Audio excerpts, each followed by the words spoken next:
Kenapa kita pertanyakan nilai yang akan diberikan Anies Baswedan kepada Prabowo masalah pagar laut ini? Karena Anies Baswedan mempunyai problem yang sama juga pada waktu mencabut izin reklamasi pantai. Dan yang seperti yang kita ketahui, Anies Baswedan berhasil tuntas menyelesaikan reklamasi pantai itu, mencabut izinnya, mencabut dari akar-akarnya. Sementara Prabowo sekarang menghadapi problem yang sama sebagai presiden. Kalau kita bandingkan Gubernur Anies Baswedan, seorang gubernur bisa melakukan hal itu, berlawanan dengan orang yang sama. Kan begitu kita lihat kemarin kondisinya. Namun yang lebih luar biasanya lagi, ada menterinya yang membantah, yang tak mau melaksanakan perintah dari Prabowo, bahkan melawan Prabowo. Kalau kita lihat Menteri KKP, begitu diperintahkan oleh Prabowo Angkatan Laut untuk membongkar pagar laut, Menteri KKP-nya ngoceh di depan publik, menghancurkan wibawa Prabowo. Di depan publik dia berani, apalagi di belakang publik. Apa yang dilakukannya sebenarnya kepada Prabowo? Jangan-jangan dia mengumpat kepada Prabowo, tapi Prabowo cuma sekedar memanggil. Dan sekarang narasi yang dibangun untuk menyelesaikan pagar laut itu, ini membuat kita ini bergidik sebenarnya kawan-kawan. Apakah di sini Prabowo akhirnya terlibat melindungi akhir-akhirnya?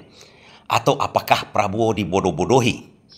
Atau Prabowo disetir dari belakang untuk tidak menyelesaikan masalah inti dari pagar laut ini.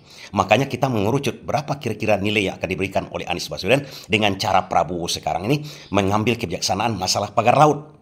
Terkesan ini ya, tidak membahas ke inti masalahnya.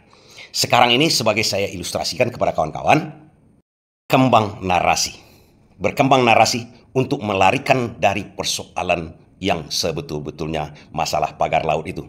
Dan itu tidak terjadi pada Anies Baswedan. Anies Baswedan langsung mencabut ke akar-akarnya. Dari mana kita lihat? Oke, saya perlihatkan satu ilustrasi kepada kawan-kawan cara sekarang itu untuk melarikan masalahnya dari pokok permasalahannya. Lihat gambar di sebelah ini. Ini saya dapatkan gambar itu dari sebuah media sosial dan disuruh menghitung anak muda yang berdua ini berapa jumlah telurnya, bahkan sampai 2 kali. Kalau kita lihat di situ kan ada 10 telur, jelas di situ. Kemudian disuruh lagi dia menghitung, setelah dia jawab 10, kemudian dia suruh hitung lagi, tetap jawabannya 10. Memang 10 nampak telur di situ kan.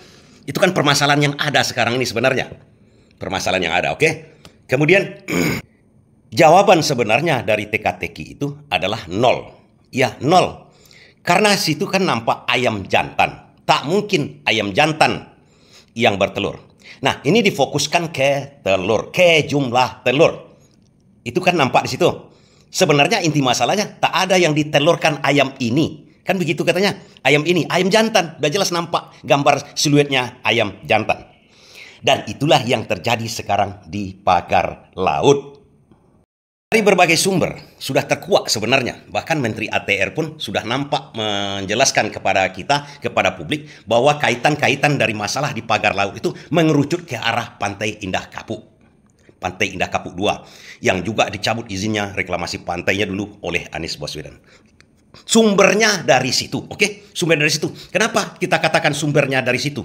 Puncak permasalahan, hulu masalahnya itu di situ. Kalau misalnya sebuah hulu sungai itu dihambat di situ, dipotong di situ, di muaranya kan tidak ada masalah lagi, tidak ada air yang mengalir ke bawah lagi. Nah, kenapa kita katakan begitu? Begini, adanya laut yang dipagar. Kemudian masyarakat yang mengklaim bahwa mereka yang merekayasa, yang secara swadaya memagar laut itu. Kemudian ada tanah-tanah warga yang dipaksa untuk ganti rugi.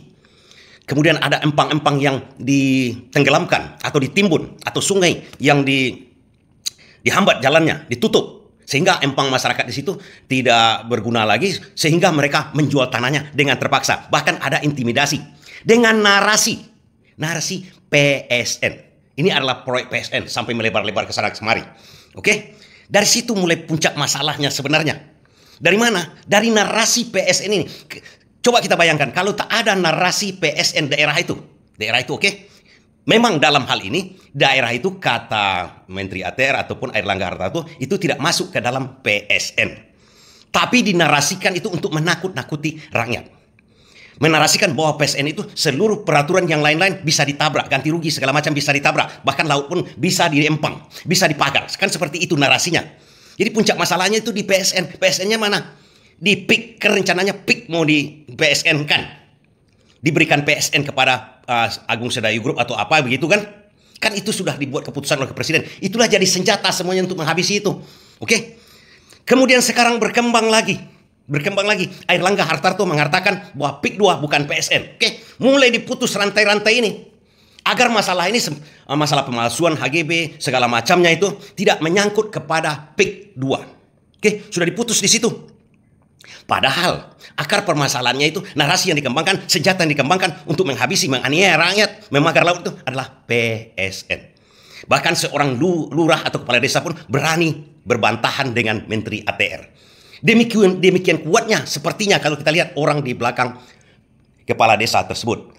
Tadi dengan narasi melarikan masalahnya, PIK 2 itu tidak PSN. Itu Airlangga Hartarto mengatakan, artinya terlepas nanti lagi bahwasanya PIK 2 itu tidak di PSN kan itu narasinya dikembangkan sekarang. Padahal memang kalau dalam keputusannya PSN itu PIK 2 itu kan diberikan, atau Agung Sedayu Group itu diberikan PSN di situ. Tapi begitu ada masalah kan katanya itu tidak termasuk PSN. Itu melokalisir masalah dulu pertama. Kedua juga PIK 2. Namun kalau kita maupun tidak termasuk daerah PSN yang sekarang di pagar laut itu, ataupun PIK 2 tidak PSN, itu menurut Airlangga Hartarto, oke, tidak. Tapi senjata utama, sumber masalahnya itu adalah PSN. Kan PSN mau dievaluasi oleh Prabowo. Kan itu yang kemarin dikatakan oleh Prabowo. Keluarlah pernyataan Airlangga Hartarto, PIK 2 bukan PSN. Artinya bisa diteruskan saja. Sementara senjata pertama untuk menghabisi, untuk memagar laut itu PSN-nya di situ. Oke? PSN di situ. Ngerti maksud saya? Tidak ada hubungannya seperti telur dengan ayam tadi. Dikembangkan itu seperti telur dengan ayam. Tidak ada. Ujung-ujungnya nanti heboh-heboh ini seperti ayam bertelur tadi itu. Tidak ada telur dari ayam itu. Itu yang dikembangkan narasinya sekarang. Itu yang dikembangkan. Nah, seharusnya Presiden Prabowo, walaupun tak ada hubungan, walaupun apapun ceritanya, seperti Anies Baswedan, cabut langsung dari sumber-sumbernya. Sumbernya apa? PSN di situ. Dicabut dulu satu PSN aja di situ dulu, supaya masalah ini buyar semuanya.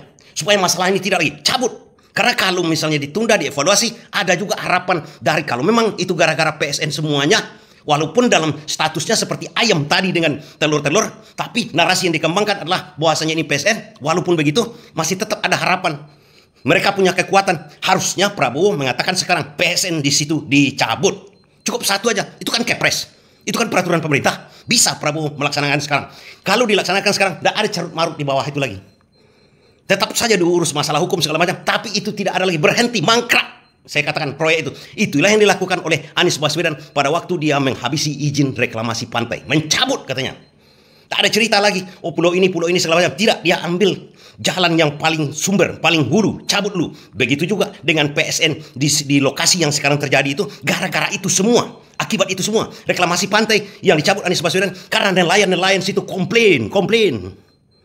Bukan reklamasinya yang tak bagus, tapi nelayannya yang komplain, hubungannya ke situ. Dapat titik masalahnya itu. PSN dicabut, ya, reklamasi dicabut Anies Baswedan karena rakyat komplain ini, rakyat komplain. Gara-gara ada reklamasi di situ. Kan itu aja, reklamasi sendiri tidak melanggar hukum. Tapi ini yang melanggar hukum, menganiaya rakyat. Begitu juga dengan PSN di situ itu. Karena dari situ sumbernya, dari situ narasi, itu yang dijadikan senjata. Prabowo harus cabut itu semua. Makanya saya katakan, apakah Prabowo dibodoh-bodohi? Karena wibawa dia dihantam. Begitu dia mengatakan mengevaluasi PSN, datang langsung Airlangga Hartarto mengatakan PIK 2 bukan PSN. Sudah gitu. Hancur kita kan? Tentu kalau nilai yang akan diberikan oleh Anies Baswedan, dia akan melihat lagi sekarang. Apakah Prabowo dibodoh-bodohi oleh anggotanya? Apakah Prabowo disetir oleh bekas-bekas anggotanya yang dari sana itu? Atau berarti kalau kedua asumsi itu, Prabowo terkesan tak menguasai masalah. Nilainya berapa? Akan begitu lagi. Atau Prabowo bagian dari itu semua. Mungkin bisa kita lihat ke depannya nanti. Apakah memang Prabowo betul-betul untuk rakyat? Keputusannya harus mirip Anies Baswedan. Tapi kalau hanya narasi, wallahu alam bin sawab. Terima kasih.